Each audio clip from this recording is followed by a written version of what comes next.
Welcome to Empowering Plans, a show dedicated to identifying waste and undue expense in the health benefits industry, discovering ways to maximize benefits while minimizing costs, and empowering employers, administrators, and consultants to emphasize, once again, the benefit in benefit plan. Today's episode is brought to you by the Phia Group, empowering plans since 1999. Now here are your hosts, the Phia Group's own CEO, Adam Russo, and Senior Vice President and General Counsel, Ron Peck. Greetings, hello, and welcome once again to the Phia Group's Empowering Plans podcast. I am your Senior Vice President and General Counsel, Ron Peck, and with me is not Adam Russo, so you can actually turn the volume up on your listening device there. Or not. That's a good point. So this is another Faces of Phia episode. Really exciting. If you've been listening in, particularly lately, we've started interviewing different members of the team, Phia Group team members who maybe don't get to spend as much time talking to the outside world. Right, we keep you chained up in the basement, basically. People certainly know our case handlers and our consultants, the ones that they're on the phone or emailing every day or meeting at events. But this company, by and large, like an iceberg, most of the quality and quantity of the company is underneath the water and unappreciated until you run your ship right into it. And we're gonna run everyone into this iceberg right now. Boom.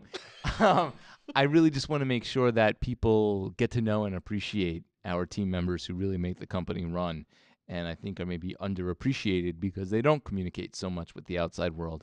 And you can't possibly talk about somebody who makes the company run, is underappreciated, and is just a fantastic human being as well, without mentioning yourself. Katie, why don't you go ahead and introduce yourself? Hello, everyone. My name is Katie Delaney. I have been with the Phia Group since 2007. Just had my 11th anniversary this month. Yikes. Don't know where that time went. Seriously, Crazy. right? I It's know. crazy. I just realized I was coming up on, I think, 13 or something. I know. Right? It's I really don't know where the time has gone. It's been a ride. I've done a vast amount of just role changes over the years, and started off in 2007 as a claim recovery specialist. That was my hire. Now, remind position. me, how was the interview process for you? You were one of the first. Oh! But I think there was a panel of probably six That's people. right. We were much more stringent in our hiring Really? back then. We cared a lot more about the quality of our employee back then. But, I remember, Yeah. it's crazy to think because, like you said, it's funny you said it's a crazy ride, and it's funny to use that term. It has because been a crazy literally, your career here is almost old enough to drive. But Thanks, Ron. Thanks. Of course, no. Thank you, Katie. But it's funny because I do remember the whole interview process, and I just remember That's the right. personality, And what's so funny is when we did hire you, it was for subrogation case handling because you're so good. You're good on the phone. You're good in person. You're just a very easy person to talk to, and you communicate so well, which is why it's so funny that in recent years, we just cut you off from the outside world and asked you to stop That's talking right. to anybody. Especially the last year. That's However, okay. I think, and to be fair, I think that your communication skills are just as important, if not more important, in your current role. Yes. I don't know if you want to tell us a little bit about what you're doing with us today. Absolutely. So the beginning of 2018 was a big change for me and for our department in general. We had established an actual training and development department. We've had trainers, of course, throughout the years, but this department is now led by our manager, Jeff Booth, who is just a plethora of experience in the industry. He's worked for many large companies, developing training material. He has researched and studied how users or trainees learn, and his leadership has really been invaluable to the department. My skill set has just completely changed in 2018. I've learned to use software to develop e-learning, software I've never seen before, and he's chosen a learning management software for the company that's been working very well. So a lot of new sort of technological skills that I've never had before. It's really different. Jeff is great. I mean, he is a professional trainer. I mean, it's funny too because I know that once Barnum and Bailey stopped performing, they didn't need anybody to train lions. That's So right. he was looking for work, and now he's training us. But joking aside, so That's right. you're a trainer. You train I the next train. generation of Fians. I do. Whose decision was that you're the one who's going to I don't influence the way know. people here That's a think and great act question, and do Ron. their job? No, I mean, come on, listen. So basically, you can more or less take credit for everybody's success that you train because it's by virtue of your training that they can do what they do. That's right. That's right. Yeah. Partial credit. Right. I mean, it's the same way Adam locked me in the trunk of his car for 6 months, Oh, and I my had goodness. to listen to everything he said on the phone, and that's how I learned everything I know. So he takes credit for That's everything right. I've done. That's right. Everybody else falls under your dojo, master. So, I mean, what have you, as someone who started with the company more than a decade ago, and you were actually handling cases and doing the type of service work that we do for our clients, going from that to now training the people who are doing that type of work, do you notice a difference in just the way people think, their personality, how they absorb information, how they handle the work? And again, we have a very diverse crew when We it comes do. to age and experience and things Yeah. like that. So it wouldn't be fair to say everyone you're training now is a quote unquote millennial, right? That's But right. but certainly I think regardless of your age and experience, just the mindset of people coming into a job like this today because of the way politically and in the news how healthcare and health insurance are viewed compared to 10 years ago when it was really flying under the radar. Do people come in with these preconceived notions and have you noticed a difference in the philosophy as you're training people over the years? They do. They definitely do. Healthcare has obviously been in the spotlight for some years now, politically. I think people, especially employees that we've hired recently, come in to the office, they come into interviews, their first day on the job, and they're looking forward to working for a company that provides cost containment services to healthcare because it's so important. 10 years ago, we had so many sort of new young faces on board, me being one of them, you being another. And we all sort of learned what we know today just through experience. And I think now you have people joining our company who do have some experience in the industry. And so they're more knowledgeable employees, stronger maybe skill sets that they bring to the table. But things have changed quite a bit as far as the individuals we've brought on board, and they're certainly more knowledgeable or aware, I should say, of the need for change in healthcare. So regardless of when you joined the company, whether it was 10 years ago or 10 days ago, I think most people who are part of our team all agree that we are somewhat unique as it Yes. relates to employers, not just in our industry, but in general. And I guess I got to ask you, you're a pretty candid person. You don't really pull punches. I got to ask you, based on your own experience and the people you know, I mean, when somebody asks you, what do you think of the company for which you work? What makes it different or unique? What do you tell them? I'd say the knowledge of the people that I work with.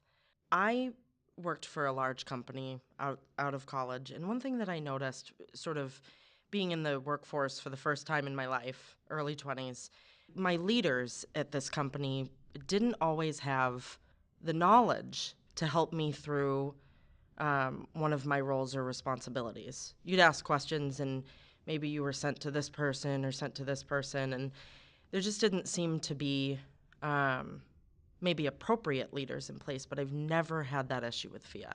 What I love about Phia is the way that we structure ourselves, and we've done reorganization structures annually, and everybody who's put in any sort of leadership position is there because of the experience and the knowledge that they bring to the table.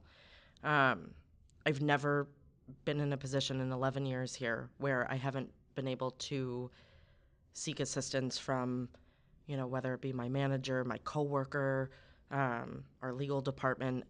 Somebody always has an answer, and of course, I'm teacher's pet right now. But one of those people is Ron. He's known to all of the employees here as being the individual who always has a resolution. You always have the ability to I guess resolve a situation or answer a question, complicated situations, anything. And so it's that kind of guidance I think that people really appreciate, and it certainly makes your day-to-day easier when you have people you can trust. Are we that you talking work about the with. same person? We are 'Cause- talking about the same All person. right. We're talking about this Jeez. guy right here. All right, thanks. Right here. I thought you were talking to Pat for a second. Just because he's wearing my briefs with my name in the back label there.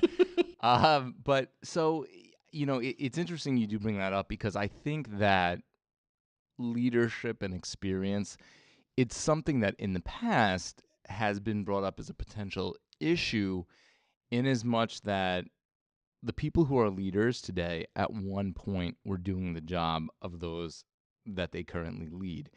And it's always tough to take somebody who's really good at a given job and say, hey, look, I need you to handle fewer cases. I need you to take fewer calls. I need you to do less on the ground work and teach other people how to do what you do. Because in the short term, now you're going to suffer a loss in productivity. Whatever that person used to do, that's gone, at least until they get the next level, the next group of trainees to the point that they can do the same thing. And it's always tough to kind of make that upfront investment and lose that productivity in the short term, in the hopes that somehow they're going to be able to transfer that knowledge and ability onto a bigger group of people. Right. And I got to tell you, just personally and also as a part of the leadership team, to constantly have to make that decision and say, hey, that person's doing a really great job. Let's take them away from that job that they're really great at so they could train other people. It's a tough decision to make. And so it's very rewarding to hear you say that it works. It's rewarding for many different people. And it's so true. I mean, the growing pains that we've experienced over the years, just as you say, I mean, pulling rock stars away from positions, to train others or maybe to apply those skills elsewhere. And our leaders have really made some fabulous decisions as to where somebody's skills, personality would fit best. They're moved into positions. We've created positions in the past for people based on, company need, and then of course finding an employee who fits those needs. There have been so many changes over there years, and it's crazy to see where we are today. It's awesome. From where we were in the past. So speaking of where we were and where we are, I gotta ask you. You've had more exposure to the newest team members, and you know what kind of talents and abilities they bring to the table. Knowing who that next generation is built from, where do you see us going? What skills do you think we're bringing to the table now that maybe we couldn't brag about in the past? And how do you see the company developing? We have tightened up the maybe requirements, not so much requirements, but maybe the criteria that we're looking for in new hires, and that has been constantly evolving since the beginning. So no more dummies like us, huh? No more dummies like us. Yeah, it's that grueling interview process, But please. I'm pretty sure I asked you, if you were a tree, what tree would you be? What was different about the interview process? We're talking about this.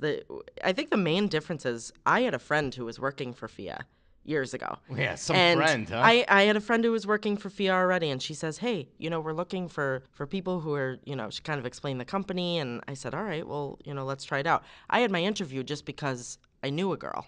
I don't think I even filled out an application until I got there. These days, the pre-interview process has, we've tightened that up quite a bit. So I think, absolutely. And I think that's why we're getting different breeds coming, not our breed. Yeah, we're mutts. Right. That's right. That's right. We're looking for, and I think we're finding people that are going to give some longevity to the company as far as their employment here. It's a very specific area of healthcare, and you just don't find many people who have necessarily experience. They may have experience in, working maybe for a fully insured company, or maybe even an employer that self-funds their health plan. They may have some experience, auto insurance companies, homeowners. But the recovery and cost containment aspects of our company are new to most people who come through. And I just think that these people being more aware of the healthcare situation in the United States, I really think that, they realize the importance, the impact that Phia has on the industry. And with all the changes and the growth that we've had, and the security that the employees feel, I think we're going to have a completely different company even 5 years from now, maybe even a year from now. Who knows? We shall see. Well, hopefully people like us can still add a little of the Right. little seasoning to these professionals and That's salt them up a little. That's right. So on behalf of myself, the company, our clients, leadership, and everybody you've ever trained, let me thank you for everything you do. You really are an incredible person, team Thank member, you, Ron. Thank and you. We really appreciate what you do for us. Thank you so much. So on behalf of myself, Katie, Adam, the entire Phia Group team, and most importantly, Pat the Man Santos. Pat Santos. Pat the Man, the Sand. Pat Santos, our producer. Thank you once again for tuning in to the Empowering Plans podcast and this episode of Faces of Phia. Thank you.